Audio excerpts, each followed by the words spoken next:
I'm going exploring today to a place I've never been. I love doing these rides because you just never know if it's gonna work out. So it's a dirt/gravel area just north of Santa Barbara and Isla Vista. It's called Elwood Beach. Let's get going.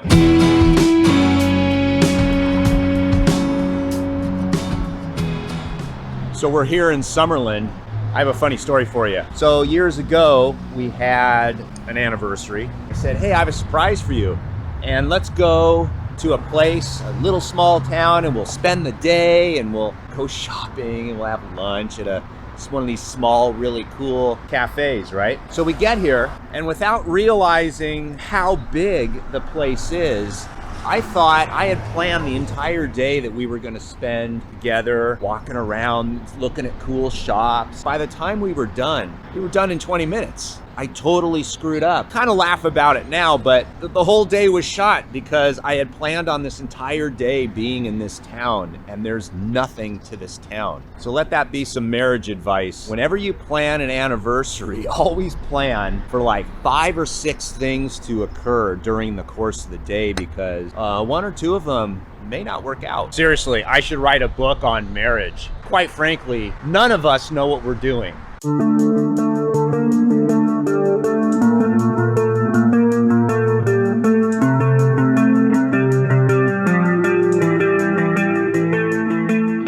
I just figured out chapter 1 of my book, How to Get Out of Trouble.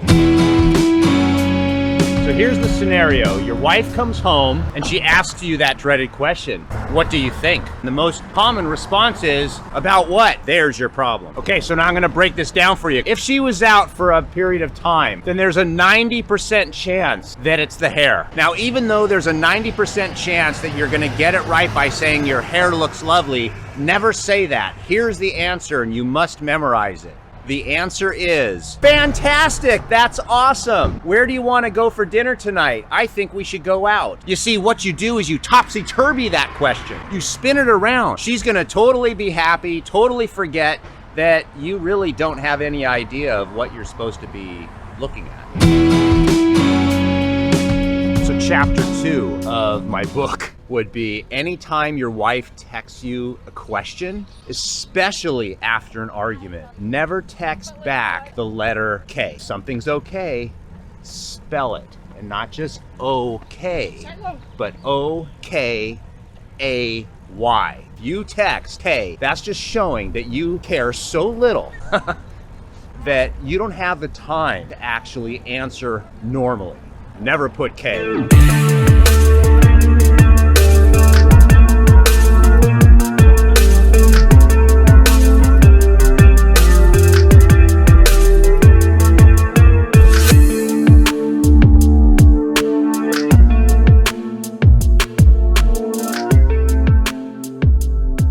Kids just riding no-handed, just chilling out throughout the day. Chapter 4 is you got to be able to smell the ether in the air. And this, my friend, goes beyond reading body language. Body language is easy, by the way. If you come home from work and there's no smile, the arms are crossed, and the hair is disheveled, something bad happened. Now, what I recommend, and this tends to work for me, it may not work for you, but hear me out. When I feel something is bad in the ether, the answer is always, hey, would you like to go out tonight? And then the most important part is when you go out to dinner, if they need to vent, you shut your mouth. Do not speak, just nod and agree, because they just need an ear. And this is like totally okay. You do not need to solve every single problem. What you're gonna find is that most problems kind of resolve themselves, and you don't need to be the action step and the hero to make those problems go away. By the way, this is the Auburn Trail, and this is gonna take us to UC Santa Barbara.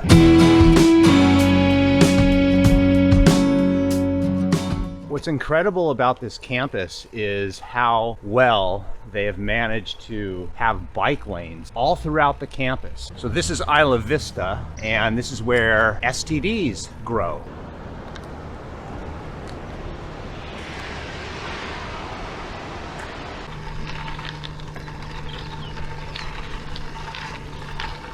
Okay, now I officially don't know where I am.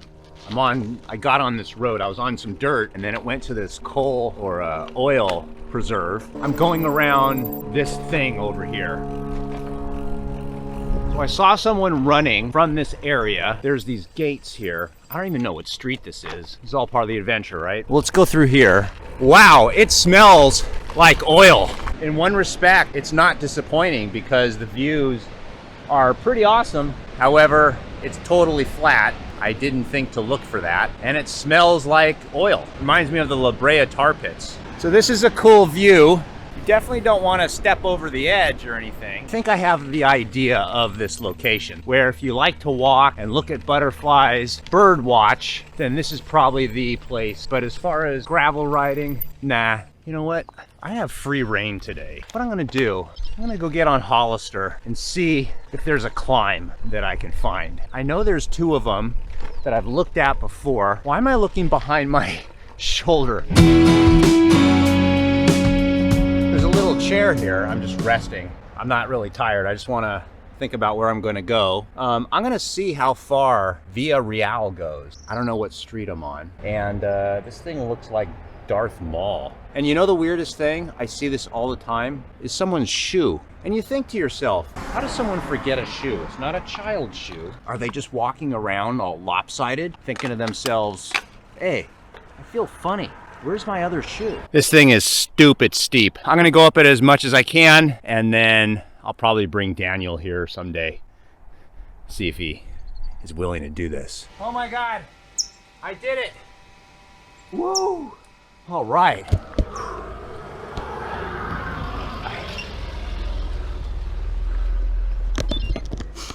So this is the end of Farron Road. That was awesome. I'll tell you what, that totally made up for that lack of dirt, or lack of good dirt. Turned out to be, I thought it was gonna be a 50-mile ride. I'm at mile 35 now, so I'm 35 miles away from home, or my car anyway. Always bring enough food. That made up for it. That was cool. Whew. Well, what made that ride cool was not exactly what I expected it to be. So I'm gonna do that road again. That was pretty awesome. As a final thought, when you get home and you rode longer than you thought you were going to, I'm gonna go in the house. I know what she's gonna say, how was your ride? I'm gonna tell you what the answer is with there, at least what I've done, and I've failed many times, but I figured this out, is I always say, the ride was okay, but I missed you. Where would you like to go to dinner tonight? That's the answer. Again, topsy-turvy that question, and you'll never have trouble. Today's video sponsor is Lactigo. Lactigo is an effective, fast-acting topical gel with menthol and carnosine that helps people maximize their athletic performance and muscle recovery. It helps you recover faster during and after athletic activity. One Lactigo bottle covers around 10 full body applications. Apply Lactigo directly to the desired muscles 45 minutes before your activity or workout or competition. And then apply another round of Lactigo after your activity to further aid in muscle recovery. There will be a link down in the description if you want to look at this stuff. Check it out, read the research, see what you think. So actually I just thought of the last part of my book. The best way to be a great husband ultimately is to marry the right woman. What was that Peter Cetera song? One Good Woman. You marry that woman like I did and life will be pretty darn good.